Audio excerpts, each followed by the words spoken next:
O Jornal NH noticiou que em um dia apenas, no sábado passado, poucos dias, 11 carros foram levados por ladrões. Entre carros furtados, que é aquele que o sujeito chega, cadê meu auto? Não acha mais, foi o furto. E o roubo. O roubo, chega alguém com um revólver, com a faca, seja com o que for, e obriga o motorista a entregar as chaves, quando não leva o motorista junto. Aliás, muitos dos casos relatados pelo jornal NH, as pessoas, os motoristas tiveram que acompanhar os bandidos até as suas residências e lá então entregar ainda as joias e tal, e em alguns casos eletrodomésticos, que eram carregados no próprio veículo do motorista. Então a situação é assim, muita gente ficou impressionada que em Novo Hamburgo ocorra 11 casos de furto ou roubo somados por dia. Isso não é anormal, não é de se espantar, isso tem acontecido com maior frequência. O que as pessoas precisam considerar é que pouca gente vai na polícia registrar. Quem é que vai na polícia registrar roubo ou furto de carro? Geralmente quem tem seguro, evidente, precisa ver o respectivo registro para postular depois o ressarcimento através da seguradora. Agora, o cara tem o Chevetinho, tem o Fuca, tem um carro de menor valor, que não tem o seguro, ele não vai registrar, porque existe uma descrença, infelizmente, de que a polícia possa recuperar esse veículo. Então, geralmente, as pessoas têm feito o quê? Eles aguardam que o próprio bandido, que o próprio ladrão faça um contato com o dono do carro, para fazer aquela troca. Me dá 2.000 que eu te devolvo o teu carro, me dá 3.000 que eu te devolvo. Esse é o relacionamento que está ocorrendo de uns anos para cá em Novo Hamburgo. No ano passado, na Rádio ABC 900, a repórter Diana Mendes e eu fizemos uma série de reportagens sobre essa questão. É impressionante o número de pessoas em Novo Hamburgo que está lidando diretamente com os ladrões. Por causa dessa descrença que eu falei, de que a polícia poderá resolver o problema. Tá, mas vamos lá. O que tem que ser feito, afinal de contas? Nós precisamos mais a brigada nas ruas, precisa fazer mais barreiras, em pontos, em ruas, onde o sujeito entra na rua e não consegue manobrar. Não pode fazer barreira policial que a pessoa enxergue a 1 quilômetro de distância, porque ele vai escapar. Então tem que revistar os suspeitos todos, fazer revista para o pessoal. Tem muita gente andando armada em Novo Hamburgo. Então, cabe à Brigada Militar, que faz o policiamento, o preventivo e ostensivo, essa tarefa de desarmar. Então, pode diminuir a incidência de roubo. A pessoa sem uma arma não vai conseguir roubar. De outro lado, é preciso que a Central de Polícia de Novo Hamburgo tenha, por parte da Secretaria de Segurança do Estado, a complementação das vagas que ainda existem. Novo Hamburgo, a cidade, a comunidade ajudou com quase R$200 mil para equipar a Central de Polícia. E ela é modelo no Rio Grande do Sul. Só que o governo não cumpre a sua parte de designar os policiais que estão faltando. Se falta policial, significa que os inquéritos são morosos e muitas vezes prescrevem. Falta gente nas delegacias para levar os inquéritos à frente, levar ao Ministério Público, que por sua vez faz ou não, geralmente faz a denúncia ao judiciário, e aí permite que o juiz faça a sentença. Então, para botar essa bandidada na cadeia. Novo Hamburgo está vivendo uma situação de falta de segurança que eu não lembro de que tenha episódio igual em sua história. Então, precisamos mais brigada na rua, é preciso.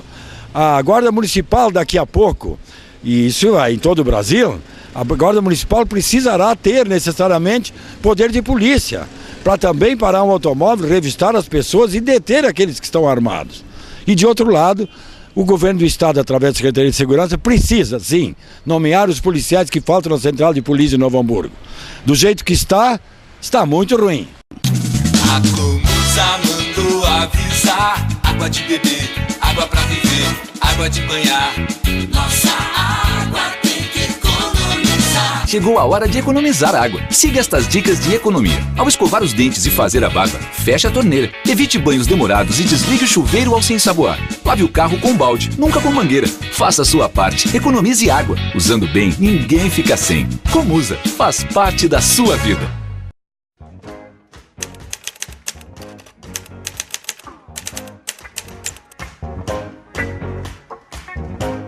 Na última terça-feira, você pôde verificar numa entrevista que eu realizei junto com a Juliana Decker com 2 moradores de rua que estão situados na 1º de março, bem próximo ali à pista de eventos. Lá a gente soube a realidade a qual eles vivem. Ganham muitas coisas os comerciantes à volta, levantam cedo, pegam o carrinho e aí eles saem para catar algum material e depois revender. Mas alguma outra questão. Aqui nas minhas mãos há um abaixo-assinado de cerca de 1.500 assinaturas, onde é uma reclamação da comunidade da região central de Novo Hamburgo quanto a estes moradores de rua. E nós estamos aqui com o senhor Orlando, da assistência social, que vai nos falar então. Senhor Orlando, o senhor que trabalha diretamente ligado aos moradores de rua, trabalho desenvolvido pela administração e esta reclamação da comunidade, o que fazer? Olha, a gente vem atendendo as pessoas em situação de rua no município desde 2009. Nós montamos primeiramente um trabalho de abordagem social e depois, em 2010, a gente conseguiu conveniar com o governo federal o CREASPOP, que é o Centro de Referência Especializado de Assistência Social para atendimento às pessoas em situação de rua. E a questão da comunidade, agora perto do meio-dia, hoje é quarta-feira, 30 de julho, e conforme verificamos agora nas imagens, há pelo menos 2 moradores que trouxeram seus colchões ali próximo às bancas, colocaram e estão dormindo. Isso incomoda a comunidade de alguma maneira, fora quando não há casos de até mesmo urinar na frente dos prédios, enfim. Essa reclamação da comunidade que o senhor tem a falar. Então, a gente atende como serviço, como Centro POP e abordagem social, a gente atende as pessoas que estão em situação de rua. É lógico que a gente também trabalha na orientação dessas pessoas. Inclusive a praça do Central, que é uma das questões, teve uma discussão, uma reunião, eu não participei dessa reunião, mas a minha diretora participou, onde foi definido a reforma dos banheiros públicos para essas pessoas ter onde fazer as suas necessidades. Não é só a população de rua que acessa esses banheiros, a comunidade em geral acessa esses banheiros. Ocorre que a depredação dos espaços públicos, ela não se dá pela população de rua exclusivamente, ou é ela que faz isso. Ocorre que a responsabilização é que cai sobre essas pessoas. Então a gente tem trabalhado na orientação dessas pessoas para o cuidado dos espaços públicos, né? E isso tem ocorrido, por exemplo, no Centro POP onde a gente atende, não existe depredação do espaço público. São quantos moradores que moram nas ruas? No município de Novo Hamburgo, nós já temos cadastrados, eu vou te dizer de outra forma, não tenho como te afirmar isso porque eu não tenho esse dado assim, porque as pessoas também circulam. Em 2011 atendemos 390 pessoas diferentes. Em 2012 atendemos 380 e pouco, 390 também praticamente. E em 2013 nós atendemos até o momento uma média... Só um minutinho. Claro, com certeza. Nós atendemos até o momento, nos 6 meses somando, 717 pessoas, sendo que todo mês nós atendemos em média 20 pessoas diferentes a cada mês que nós não tínhamos atendido ainda. Então é um pouco assim, ó, eu tenho que dizer que a gente deve ter mais de 500 pessoas em situação de rua no município de Novo Hamburgo. E a questão da pessoa que mora na rua, ela tem uma outra forma de viver, ela desenvolveu uma outra forma de viver. E não necessariamente essas pessoas são, como no imaginário social, pessoas que cometem delitos, entende? O rapaz da 1º de março nós acompanhamos há 4 anos. Ele tem carteirinha de artesão. A gente providenciou carteirinha de artesão porque ele é artesão. Entende? Então ele tem uma forma de ganhar vida e assim, ó, ele não vincula. Ele teve um período que ele ficou doente, a gente fez um encaminhamento para a saúde. Aqui na praça, se eu não me engano, é um outro rapaz que a gente também já acompanha há bastante tempo, há 4 anos também, que é desde que a gente montou o serviço. Só que são pessoas que têm essa questão de vivência de rua muito forte e que esse processo de saída das ruas é um processo lento e precisa ser respeitado. E as políticas públicas de acesso para a saída das ruas, nesses casos, precisam ser repensadas com a ótica da pessoa que tem isso. Por exemplo, uma casa fixa com 4 paredes não serve nesses casos. Tem que ser pensado propostas de intervenção diferenciadas para essas pessoas. Então, um pouco isso assim, é compreender a lógica da situação de rua, da moradia de rua, é compreender a partir da lógica do diálogo com a pessoa que está em situação de rua. E é isso que eu posso dizer, assim. O senhor, eu não vou dizer o nome da pessoa porque a gente, né, para preservar. Mas essa pessoa que está na 1º de março lá, ela estava aqui Eu posso falar, é o senhor Omir, que nós já entrevistamos ele, né? Pode. Então, o senhor Omir, ele estava aqui na Praça Central. E devido às ações de que ele estava perturbando o sossego social, vamos falar assim, ele foi sendo tensionado a se mudar, ele foi se mudando, ele foi indo cada vez mais distante, mas ele não perdeu a sua territorialidade, que é a faixa 1º de março. Então ele está saindo do espaço que ele considera seu espaço de moradia, mas ele está indo para os fundos do terreno, entendeu? E essa seria a solução? Não é a solução. Não, no ponto de vista nosso, nós não pactuamos com isso. Quanto aos albergues, quantos há, quantas vagas são? Atende pelo menos parte desses moradores? Tem 12 vagas de albergagem. Na ação inverno agora que a gente faz intersetorial, compondo a rede de saúde, a guarda municipal e a assistência social, para que a gente possa estar atendendo melhor essa população, prevenindo a questão de uma doença mais séria ou até uma questão de óbito, a gente fez ampliação para 20 vagas, né? Então, rapidamente, para nós já irmos encaminhando a nossa entrevista, os trabalhos desenvolvidos diariamente com os moradores de rua. Pela manhã tem café da manhã, no inverno são distribuídos cobertores? Então, assim, ó, nós temos atividades de grupo no espaço, tem café da manhã pela manhã, as pessoas têm um espaço onde elas podem permanecer, elas podem lavar suas roupas, guardar seus pertences. Tem um atendimento psicossocial que visa a repensar o seu projeto de vida, né? Para trabalho, confecção de documentos todos. Nós atendemos 717 pessoas diferentes no 1º semestre, tá? De janeiro a junho. Nós tivemos um total de atendimento de 6.000 atendimentos, isso contando tudo que é oferecido. O senhor pode afirmar, ou pelo menos tranquilizar a comunidade de Novo Hamburgo, que os moradores de rua eles não apresentam perigo para a comunidade hamburguense? Olha, como é que eu vou te afirmar isso? Eu vou te devolvo a pergunta. Tu pode afirmar que a sociedade não apresenta um perigo para ela mesma? Mas eu pergunto de novo para o senhor, pelos dados que o senhor tem, né, dessas pessoas com qual o senhor trabalha, que tem toda uma equipe aqui da assistência social, sabe se, grosso modo, a passagem na polícia ou não, a reclamação, baixo sinal da comunidade, com todos esses dados? De outro jeito, então. Em 4 anos de trabalho diretamente com a população de rua, eu até o momento não fui ofendido por eles.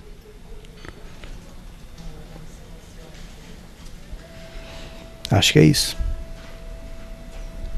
O senhor Orlando aqui está com lágrima nos olhos. É um trabalho gratificante para o senhor? Parece que sim, né?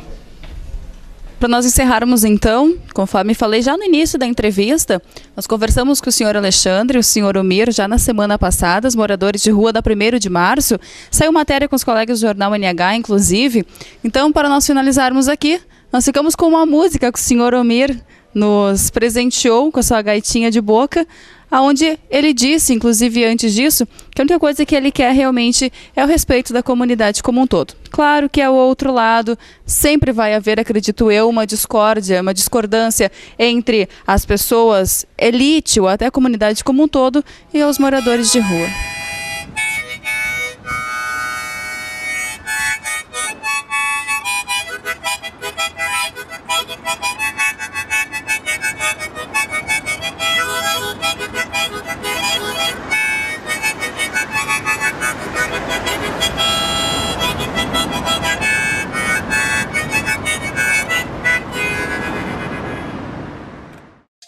We gotta rock down through Electric Avenue, and then we take it higher, higher, higher. Oh, we gotta rock down through Electric Avenue, and then we take it higher. Oh, yeah. Crew 7 in the building. Oh, yeah. Crew 7 in the building.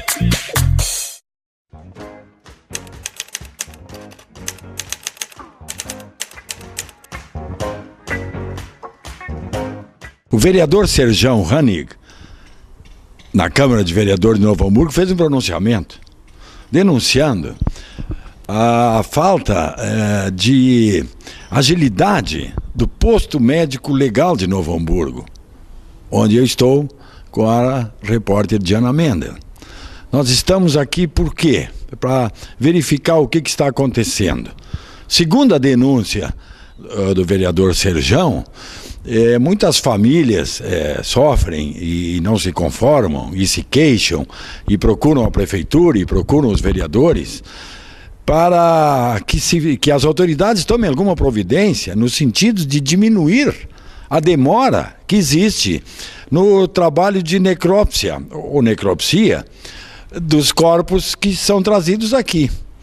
Essas mortes que não ocorrem por causas naturais, a legislação legal prevê que seja feita a necropsia dos corpos. Então, de dezembro do ano passado para cá, já estamos aí em julho, o número de atendentes, de auxiliares de necropsia diminuiu. Então, o posto médico legal de Novo Hamburgo está aguardando a nomeação de novos funcionários. Também em relação aos médicos legistas, houve uma diminuição. Existe hoje em Novo Hamburgo apenas um médico legista que cumpre um horário das 8 da manhã às 6 da tarde, e ele faz atendimento lá no centro da cidade, né, naqueles exames de lesões e esses exames assim menos demorados do que uma necropsia. Então, aí quando surge então um cadáver que precisa ser necropsiado, o médico legista deixa a atividade lá no centro, no posto central, e vem aqui para fazer esse trabalho. Acontece que às vezes à tarde, 4 da tarde, 5 da tarde, algum acidente de trânsito, por exemplo, a pessoa é trazida para cá, e aí os familiares querem logo o corpo para providenciar no velório e tal, aquela cerimônia fúnebre toda. Mas aí o posto ele fecha às 6 da tarde, ele já fechava às 22 horas, mas pela falta de médico foi antecipado esse horário para as 18 horas. Então, a partir das 18 horas não se faz mais nenhum trabalho de necropsia, ficando para a partir das 8 horas do outro dia. E isso tem gerado, né, uma inconformidade com as famílias, porque eles não querem ter uma demora dessa, né? Então, essa é a razão da denúncia que o vereador Serjão fez na Câmara de Vereadores, e que devemos, é claro, pressionar o governo do Estado, que é o responsável por esse trabalho, através da Secretaria de Segurança, para que Novo Hamburgo tenha mais de um médico legista e também mais auxiliares de necropsia, porque essa demora que está havendo no atendimento traz esse sofrimento adicional àquelas famílias que já perderam uma pessoa e que ainda precisam amargar essa demora no atendimento.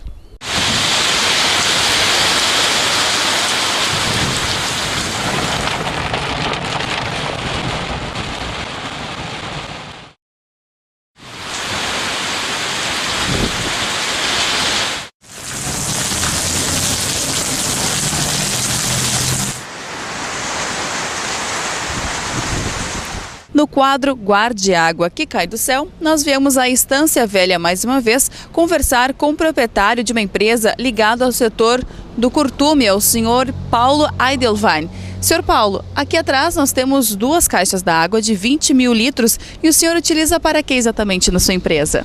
Essa água é reaproveitada dentro do processo do curtume para caldeira, abastecimento da água para os fulões e para resfriamento de máquina. E aonde surgiu a ideia do senhor de utilizar a água da chuva para o processo dentro da empresa? Talvez uma necessidade econômica e algum projeto que a gente tenha visto no mercado. E há quanto tempo o senhor tem as 2 caixas d'água? 3 meses, pouco tempo. Parte dela o senhor nos falava que é uma exigência dos bombeiros, né? Parte dessa água, mas o senhor já pensou à frente e colocou um tanto a mais para também utilizá-la em outras questões? É o projeto que dentro de uma área construída exige a instalação dos bombeiros e já prevendo isso a gente fez esse trabalho. E a economia que o senhor tem na conta de água ou até mesmo na conta de luz, já que aqui, pelo que o senhor nos falava anteriormente, é poço artesiano, né? E teria que ter uma bomba para puxar a água, enfim. Então o senhor tem alguma economia de algum lado? Hoje a água que usa desse reciclo aqui, do processo de reaproveitamento da água da chuva, vamos dizer assim, reduziu em 70% o uso do poço artesiano. E qual é a capacidade do poço do senhor? É pequeno, é pouca água que a gente usa, mas é uma significativa. Bom, além dessas 2 caixas bem grandes, ainda há uma outra caixa menor. Como funciona esse processo? A caixa menor é a coleta da água do resfriamento da máquina, que é bombeada de volta para o reservatório maior. Muito obrigada, senhor Paulo. Mais um exemplo, então, sobre guardar água da chuva, que não é difícil, ajuda ao meio ambiente. Aurélio Decker, o Rafael, a Juliana, colegas de trabalho, já há muito tempo informam, há meio ano, a mesma questão, que guardar água da chuva evita as inundações, inclusive na frente da sua residência, na frente da sua empresa. E uma outra questão, inclusive, a exigência dos bombeiros para você que tem uma empresa e sabe muito bem disso. Então, por que não utilizar a água da chuva? Basta um bom planejamento, porque difícil não é.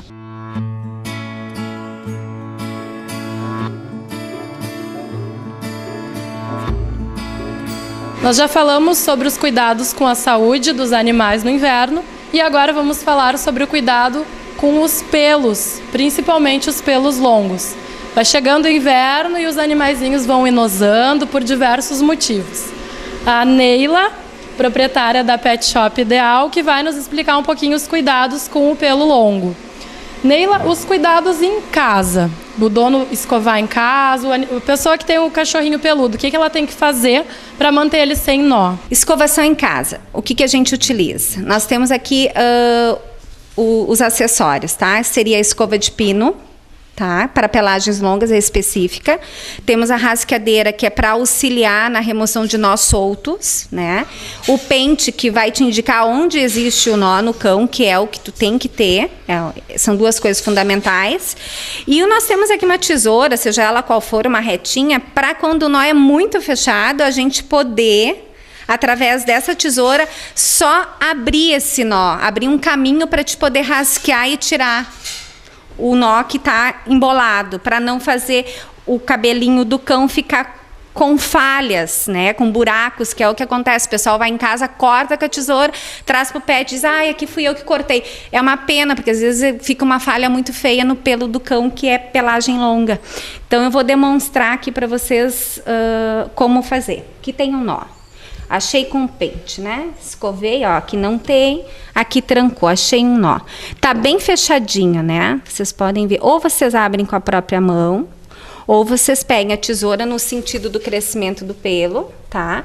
E só, ó, desfiem, fazendo a abertura desse nozinho aqui, ó. Tá? Com a rasqueadeira posterior, é onde eu disse, ó, você vai puxar, não vai ficar falha no pelo e vai ser removido o nó. E é com bastante leveza que tu utiliza a rasqueadeira, porque é para pegar só o pelo e não a pele, protegendo a pele do cão. Ó, saiu todos os nozinhos que tinha aqui. Com que frequência tu indica a escovação nesse tipo de pelo? Pelagem longa diariamente, 1 vez, 2 vezes por dia, se possível, seria o ideal. Agora, colocação de roupa, se tem todo dia, tira, todo dia vai escovar. Deixou 2, 3 dias a roupa, vai ter mais trabalho. A remoção do topinho, da chuquinha em cima. O pessoal chega para nós, Neila, nem tirei em casa porque, nossa, tá um arranhado de pelo. Primeira coisa, a gente nunca tenta tirar um top, seja ele lindo, maravilhoso, inteiro para guardar o top. Gente, lamentavelmente a borrachinha vocês vão ter que trocar. A gente pega, acha essa borracha, corta-se essa borracha, tá? Não pegando o pelinho do cão. E a gente vai tentar abrir, às vezes tá trancado, então vocês vão igual desfiar com a tesoura onde vocês conseguem para abrir e vão rasquear. Segurem as orelhinhas para baixo, bem firme, e rasqueiam para um lado, para frente, para trás, bem rapidinho, que vocês vão desembolar total essa chuca sem fazer um estrago no topetinho dele no pelo, para poder fazer posterior a nova chuca dele depois do banho. Bom, questão de roupa. Estou pegando agora um modelinho, ó, que é bem indicado para pelagens longas. Por quê? Porque ele não tem manguinha, é fácil a colocação, você pode proteger o pelinho para fechar, né? Embaixo. É uma capinha. E você protege também os pelinhos aqui do pescoço para fechar. Você tem uma visão boa e não dá muito atrito. Agora, se você usar um macacão com perna, nesse pelo todo, fechado o peitoral, onde vai esmagar todo o pelo, ou um vestidinho que seja também com manguinha, esses aqui vocês vão ter trabalho porque vai dar nó. Com certeza vai dar bastante nó. Esse aqui não, é bem aonde eu disse pra vocês. Tirou a roupinha, vai escovar exatamente naquelas regiões que eu falei. Aqui normal, mas aqui e aqui, que é onde mais vai ter o atrito da roupa. Só que é mais fácil. Capinha é mais indicada para cachorro de pelagem longa. Tem bastante variedade de capinhas, bastante modelinhos, com velcro, com fechinho até aqui, né? O pessoal bota uns fechinhos diferentes. Isso seria mais indicado agora para utilização agora no inverno. E querendo ou não, eles não são muito friolentos, então eles não necessitam botar um montão de roupa. Que nem, claro, tu vai botar o macacão num poodle peladinho com tosa básica, né? Nela não precisa. Ela tem bastante pelo, é bem protegida.